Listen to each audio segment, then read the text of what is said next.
people and situations that upset you.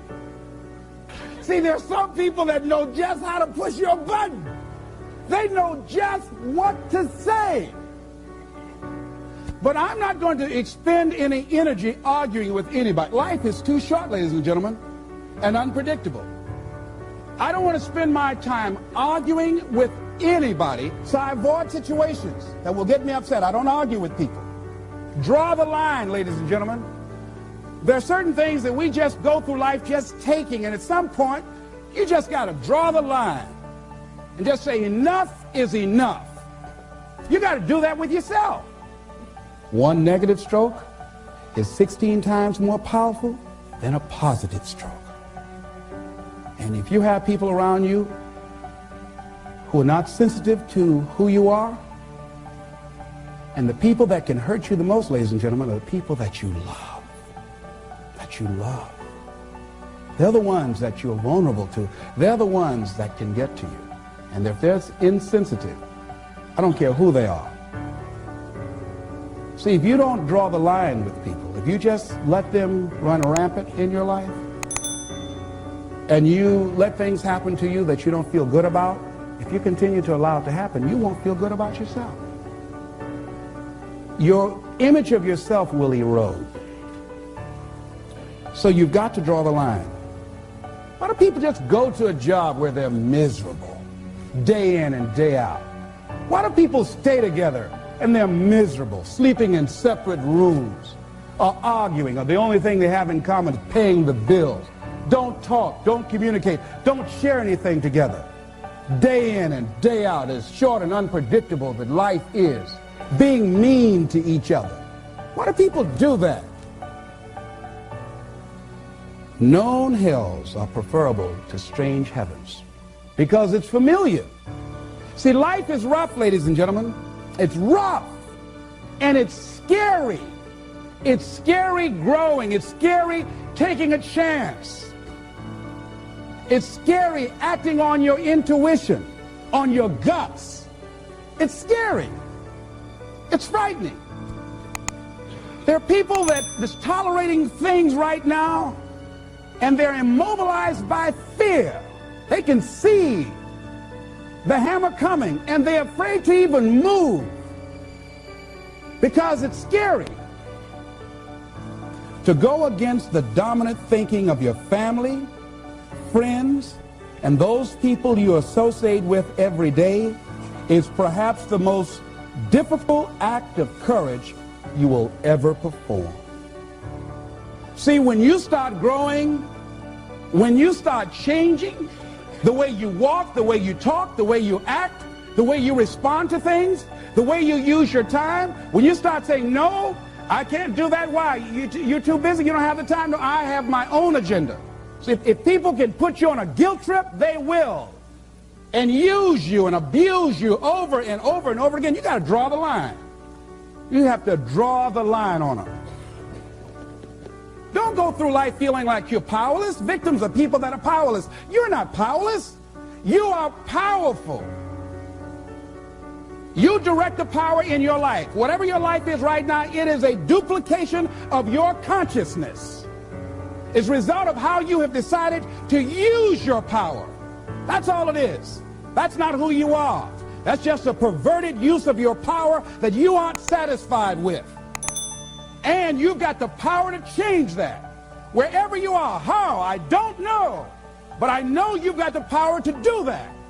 But you don't know what has happened to me. It really doesn't matter what has happened to you.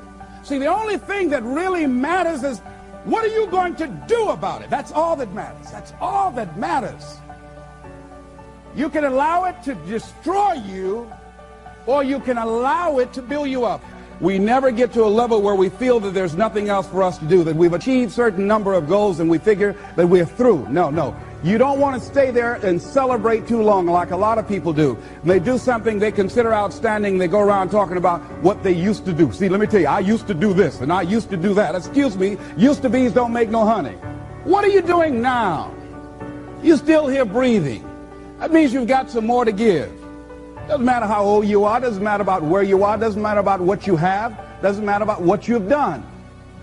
Life is about growing. It's about being productive. It's about stretching. It's about challenging yourself. So you start looking around and decide, hey, what else do I want to do? What got me here? It's a time for celebration, but also a time for reflection. What got me here? What worked? What did not work? What do I need to do to repeat so that I can get the same kind of results in other areas of my life? If the goal is to improve my health, if the goal is to improve my relationship, if the goal is to improve my income, if the goal is to improve something in society, what is it I need to do? Now, don't get confused with what you do with who you are. Don't trip. Don't go on some type of ego trip about talking about how bad you are. None of us do anything by ourselves.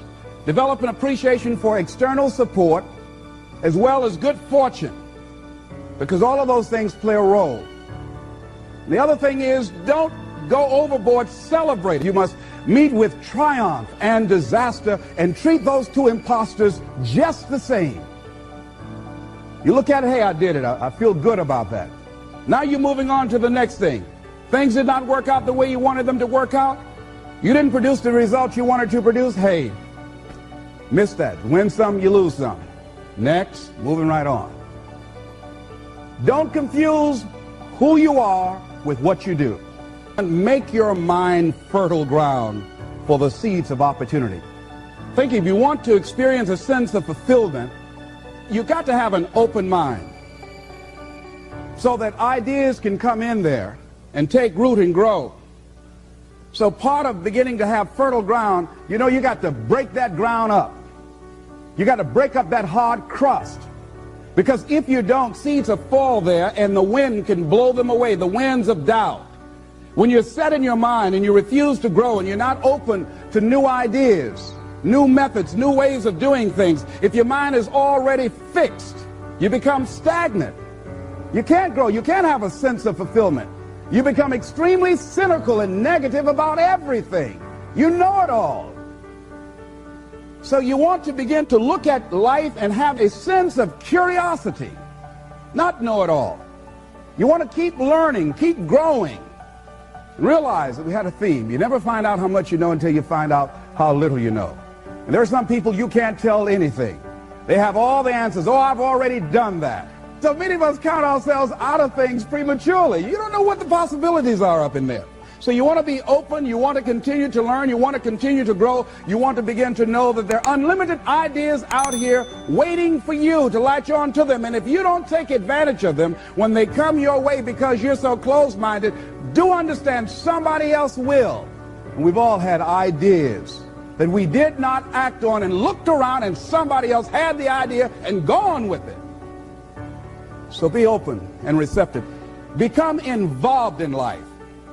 Live your fantasy. Most people go through life not living their fantasy, sitting up in the bleachers, looking out on the field, looking out into the arena, wishing that they were down there, just fantasizing, seeing themselves running with the ball. Decide to live your fantasy. See, in life, you can go through life, you can come up with reasons or you can come up with results. You can come up with excuses or you can come up with achievements. You can go through life blaming or you can come up with solutions. The choice is in your hands, satisfaction or despair. We can choose that. So look at your life and decide what it is that you want to do that will give your life a sense of worth. Someone said that your life worth is measured by your accomplishments and not by your complaints. You want to have a fulfilling life? Decide not to make your life predictable. So some people, their lives are very predictable. They got a little routine, they do that and they follow that day in and day out, day in and day out. You don't get much juice and happiness out of life like that if you're predictable. You want to change it up. Variety most certainly is the spice of life. Here's something else. Want to create a greater sense of fulfillment? Challenge your fears. Challenge them. Look those fears in the face and take them on. Don't allow them to rule you. Decide that you're going to take some chances. You've got to be willing to risk. If you're not willing to risk, you can't grow in life. Life has no power when you're not willing to risk. It's that to laugh is to risk appearing the fool. To weep is to risk appearing sentimental. To reach out for another is to risk involvement. To expose feelings is to risk exposing your true self. To place your ideas, your dreams before a crowd is to risk their loss. To love is to risk not being loved in return. To live is to risk dying. To hope is to risk despair. To try is to risk failure. But risk must be taken, because the greatest hazard in life is to risk nothing. The person who risks nothing, does nothing, has nothing, is nothing.